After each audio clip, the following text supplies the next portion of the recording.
Yo, fellas, what's the name of our solar system? I don't know. Well, since none of us know, I was thinking maybe I could name it. I feel like you're not the right person. Fantastic! So I was thinking maybe we could name it Spider-Man.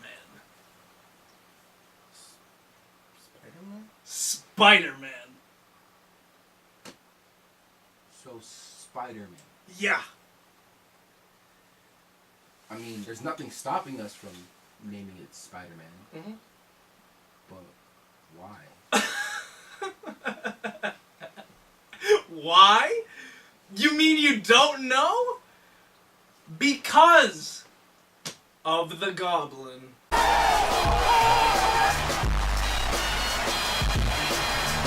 2015 TG-387 is a dwarf planet known as the Goblin. Pause. What is a dwarf planet? Well, if you'd stop interrupting me, I would tell you. A dwarf planet is an object orbiting the sun that has hydrostatic equilibrium. Pause. That means the object has enough mass to overcome its rigidity. Also, the area around the dwarf planet has to have smaller material in it. It can't just be empty space. The Goblin was discovered just 3 years ago in October. This 190-mile diameter object might be the spookiest thing our solar system has to offer. Also, if you were to lay Spider-Man down flat on this object and use his height as a measurement, the Goblin would be over 172,000 Spider-Mans across. This neighborhood stranger is orbiting the sun at a distance of 80 AUs. An AU is the distance that the Earth is from the sun. So 80 AUs means the Goblin is over 15 billion miles away.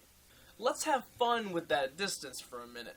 I did the math to see how long it would take a few things to reach the Goblin. Take a look.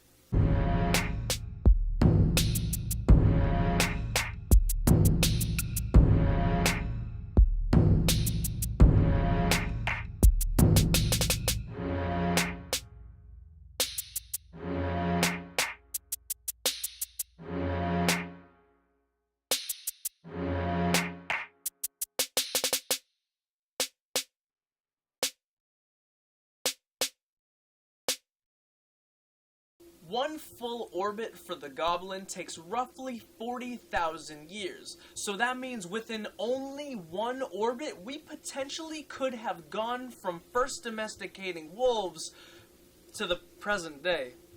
Officially, as we speak, there are 5 dwarf planets recognized by the International Astronomical Union, but there are estimated to be another 200 within our solar system alone. The largest dwarf planet is a little bit bigger than Pluto. It's called Eris and was discovered in 2003. Eris is way out there, but it's not quite as far away as the Goblin is. Eris is about 12 AUs closer to us, but that distance is further than Saturn is from the Sun. Saturn has got quite the ring around it, but what's the smallest object in our solar system that has a ring? According to SpaceAnswers.com, at only 150 miles in diameter, 10199 Cheroklo certainly doesn't seem to think that size matters.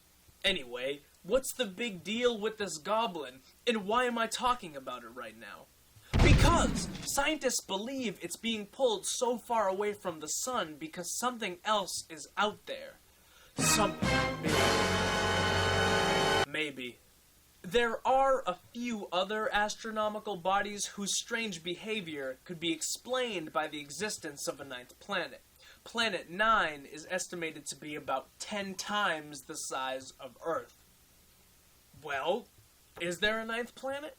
We just don't know. It is estimated to be around 600 AUs away, which would make it a fair challenge to detect. 600 AUs is over 55 billion miles, and its orbital period is estimated to be around 20,000 years.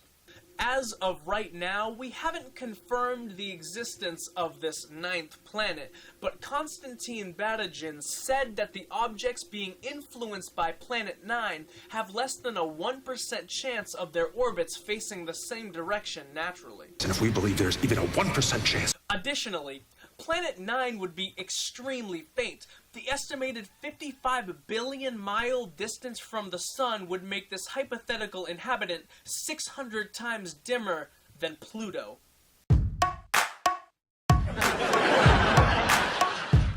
However, we do have an area in mind where Planet 9 might be, and so far we've only scanned through about 25% of it. This region I'm referring to is known as the Premium Sky, and if we don't find it in the next few years, no need to worry. The LSST stands for the Large Synoptic Survey Telescope, and it might be our best bet at finding Planet 9. Plus, it sits at over 8,500 feet above sea level, so that's already really cool. But wait, there's more! This telescope will be checking each point in the sky over 800 times. That is 700 times more than the average American checks their phone every single day. And this telescope will be collecting around 30 terabytes of data every single night. Do not take me for some conjurer of cheap tricks. We have been on the lookout for really small worlds for quite some time. The Outer Solar System Origins Survey was in the works from 2013 to 2017, and during that time they discovered over 800 distant minor planets.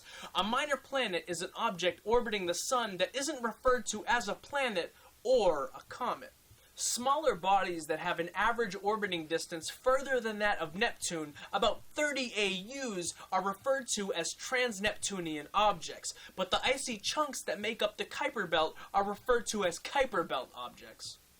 Not too far away from home, and even closer to Mars, there is a dwarf planet named Ceres, and it is the largest object in the asteroid belt. It was discovered in 1801 and can occasionally be seen with the average telescope. At the beginning of February this year, 2018, Ceres was at its closest point to Earth since 2009. To this day, it is the only dwarf planet that we know about in the inner solar system. There isn't too much information on the Goblin or Planet 9, but a breakthrough in the near future is bound to happen, which I will try to keep an eye on. It's not aliens. Even if it was and they did come to Earth, they would leave the very first time they encountered a spider. Or you. Know that the most powerful tool for learning is interest. Let me know what you are interested in. Maybe I'll make a video about it. And next week, Mars!